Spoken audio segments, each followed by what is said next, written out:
Seorang pria manipulatif bernama Futoshi Matsunaga menghabisi para korbannya tanpa menodai tangannya sama sekali. Kasus kriminal terbesar di Jepang ini merupakan tindak pidana yang cukup menggemparkan negeri Sakura tersebut, hingga menjadikan nama Futoshi Matsunaga bersama kekasihnya Junko Ogata sebagai catatan kelam dalam sejarah kriminal di Jepang.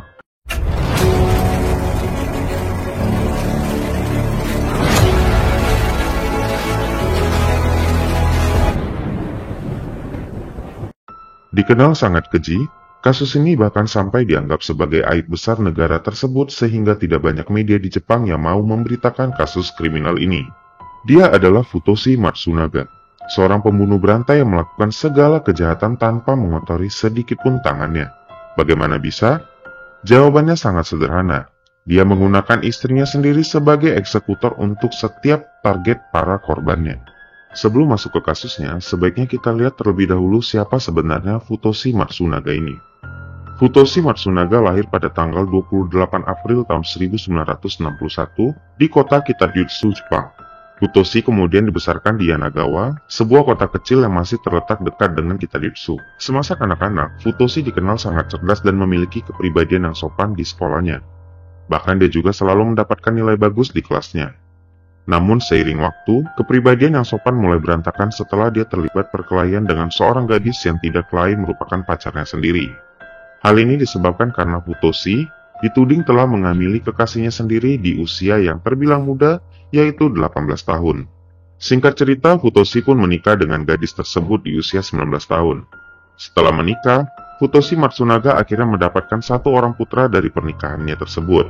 Bukannya membaik, Futoshi yang masih berjiwa muda ini justru sering berselingkuh dengan wanita lain. Ketika sang istri mengetahui hal tersebut, istri Futoshi kemudian memilih untuk melarikan diri dari Futoshi dengan membawa anak mereka. Tidak butuh waktu lama buat Futoshi untuk mendapatkan pengganti istrinya. Dia kembali menemukan tambatan hati barunya di tahun 1982 yang bernama Junko Ogata. Junko Ogata merupakan teman sekolah Futoshi saat masih duduk di bangku SMA. Meski merupakan teman sekolah, ternyata Junko tidak terlalu mengenal Futoshi pada masa itu. Junko sendiri merupakan seorang wanita kelahiran 25 Februari tahun 1962 di kota Kitakyushu, Jepang.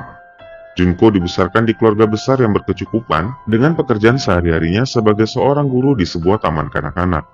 Junko dikenal sebagai guru yang berkelakuan lembut dan sangat baik sekali.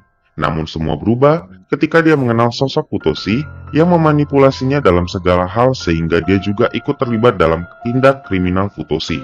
Tidak disebutkan bagaimana awal perjumpaan antara Futoshi dan Junko ini terjadi.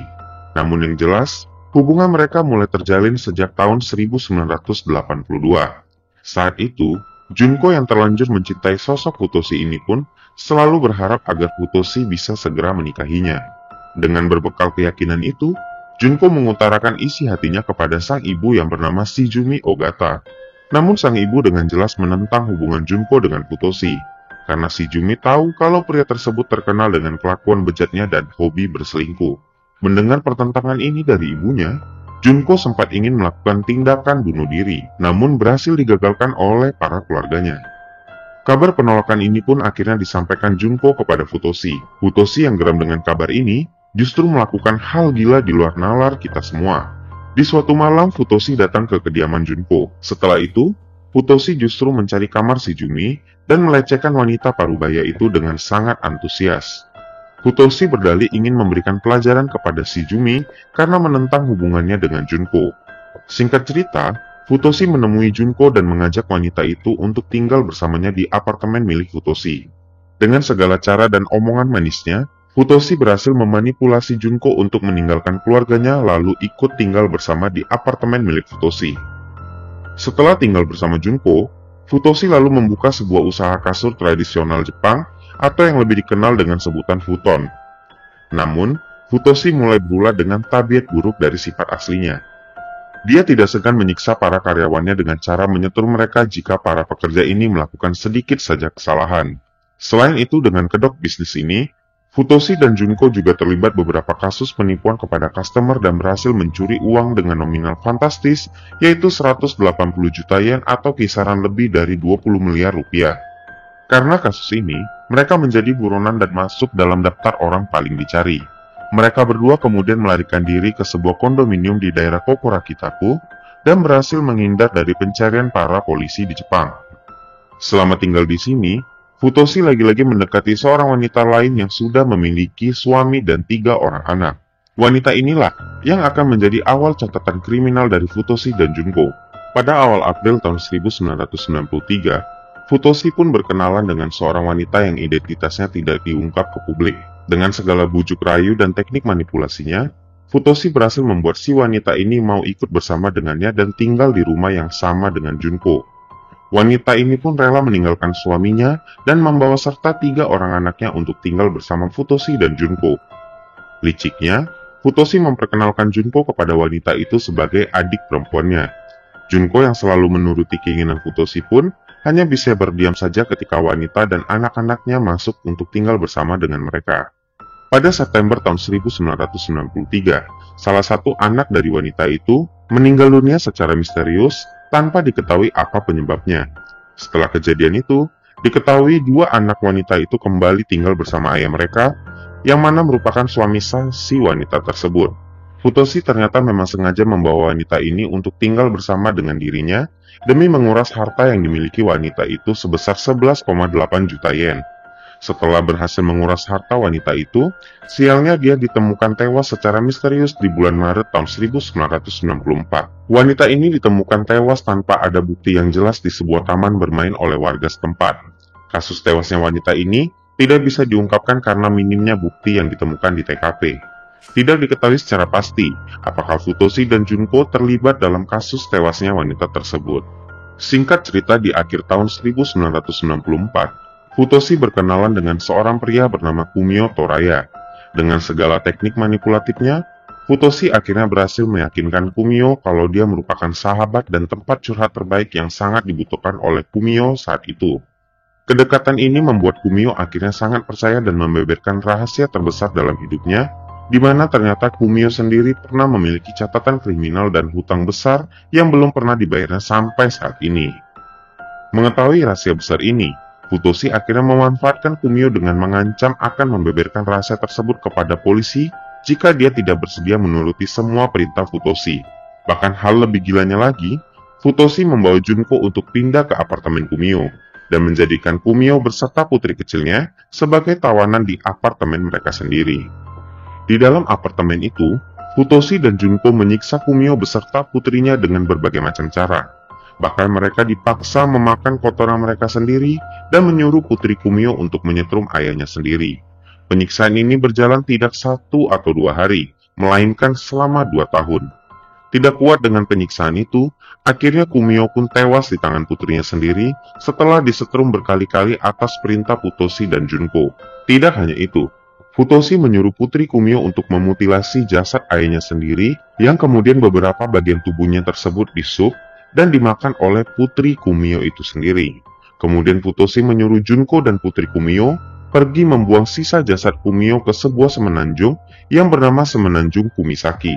Setelah kematian Kumio, putri Kumio pun ikut tinggal bersama Futoshi dan Junko dengan mengubah nama belakang mereka menjadi Hashimoto untuk mengelabui para polisi. Setelah itu, lagi-lagi Futoshi berhasil menggait seorang wanita beranak 1. Dengan bujuk rayu dan teknik manipulatifnya, akhirnya wanita itu pun jatuh cinta kepada Futoshi dan setuju untuk tinggal bersama di apartemen milik Kumio itu. Sama dengan modus sebelumnya, Futoshi memperkenalkan Junko sebagai adiknya dan putri Kumio sebagai anak dari Junko. Singkat cerita, wanita yang menjadi korban berikutnya ini pun akhirnya disiksa dan dikuras hartanya sebanyak 5,6 juta yen. Tidak kuat dengan segala siksaan yang dia terima bersama anaknya, wanita ini akhirnya nekat lompat dari gedung apartemen tersebut dan melarikan diri. Dia pergi ke kantor polisi untuk melaporkan segala kejadian yang dialami, dan dia juga meminta para polisi ini untuk menyelamatkan putrinya yang masih tertinggal di apartemen Futoshi itu. Para polisi pun bergegas pergi ke lokasi apartemen yang disebutkan oleh wanita ini. Namun sayangnya, Futoshi, Junko, dan putri Kumio sudah tidak ditemukan di sana alias melarikan diri. Nasib baiknya, putri dari wanita itu ditinggal di sana dalam kondisi selamat. Dalam pelariannya, Junko ternyata sudah merasa lelah dengan sikap dan tindak bejat Futoshi, sehingga Junko memutuskan untuk bisa melarikan diri dari cengkraman Futoshi. Namun sayangnya, Pelarian yang akan dilakukan oleh Junko ini justru akan membawa petaka besar buat keluarga Junko.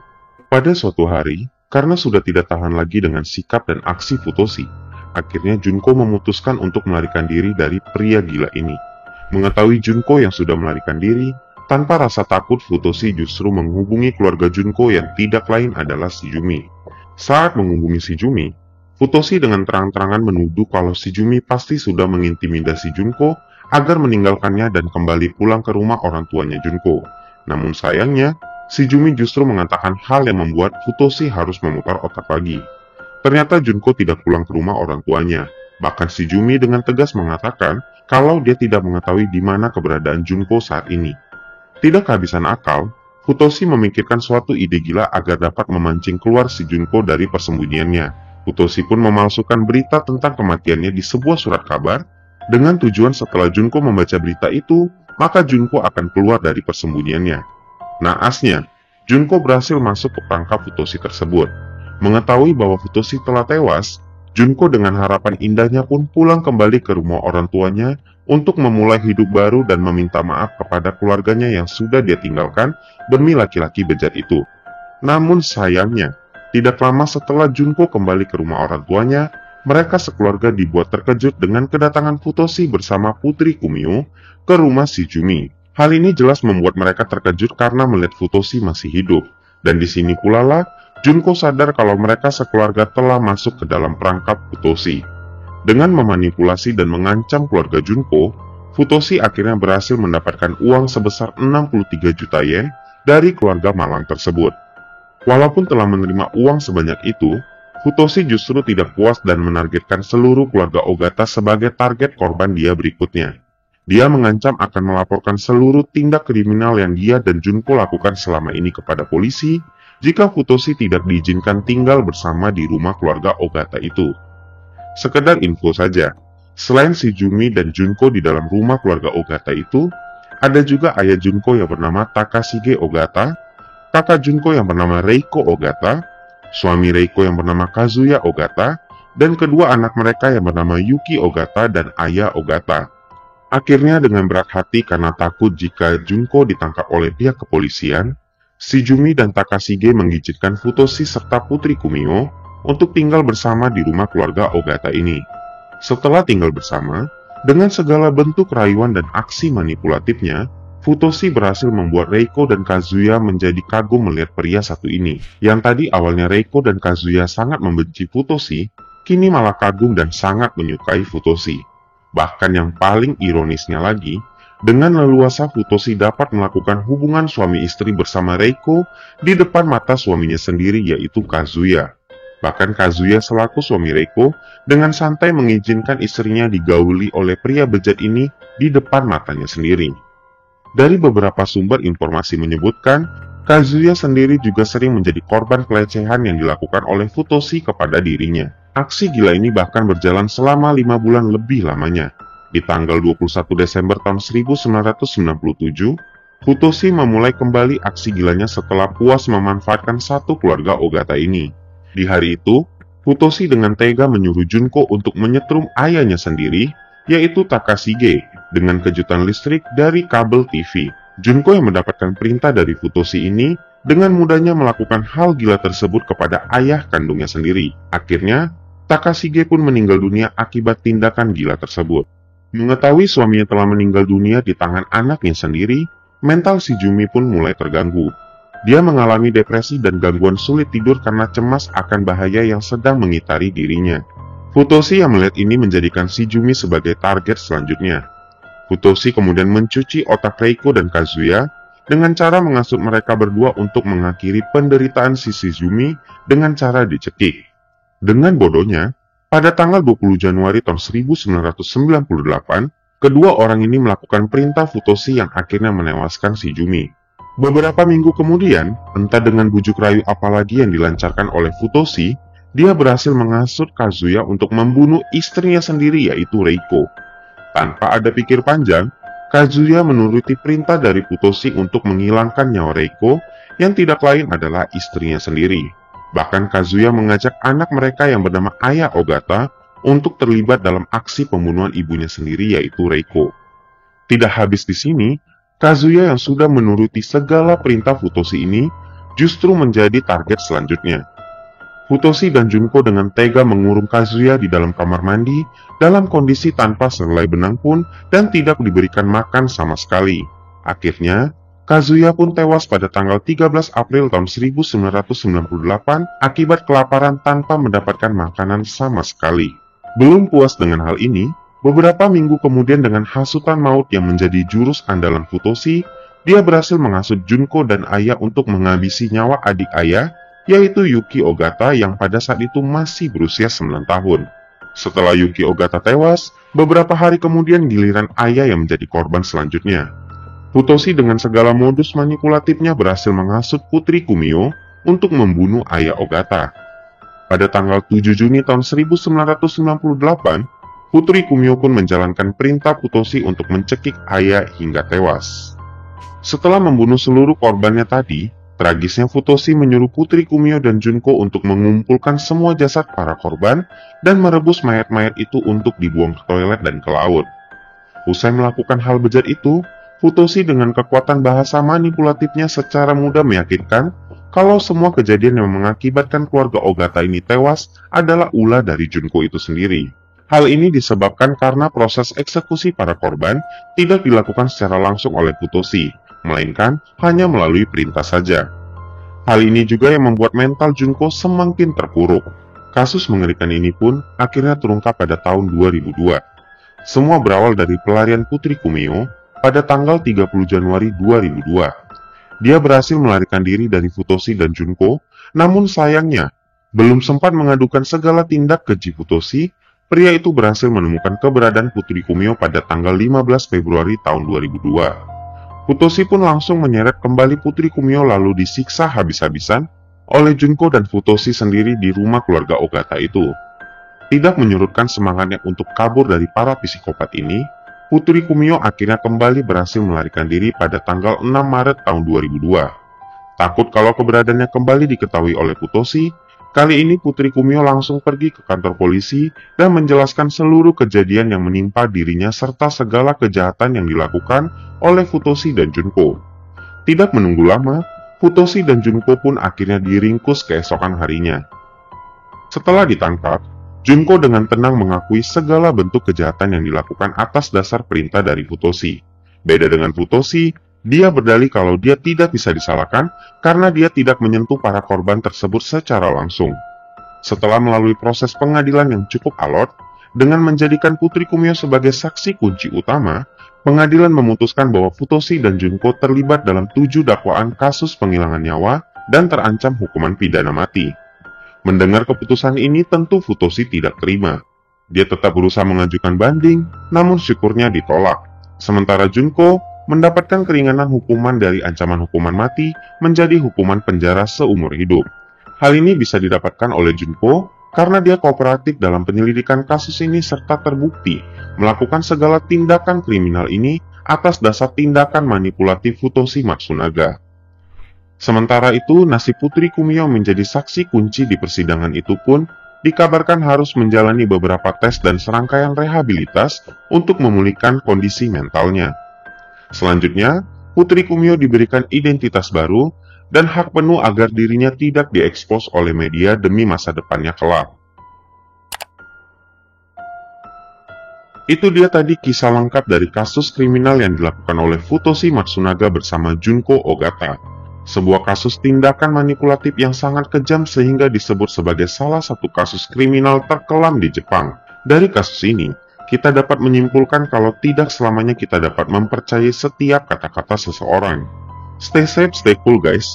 Jangan lupa kalau kalian suka video ini silahkan klik like-nya, subscribe dan nyalakan loncengnya agar kalian tidak ketinggalan informasi detail saat kita upload video terbaru.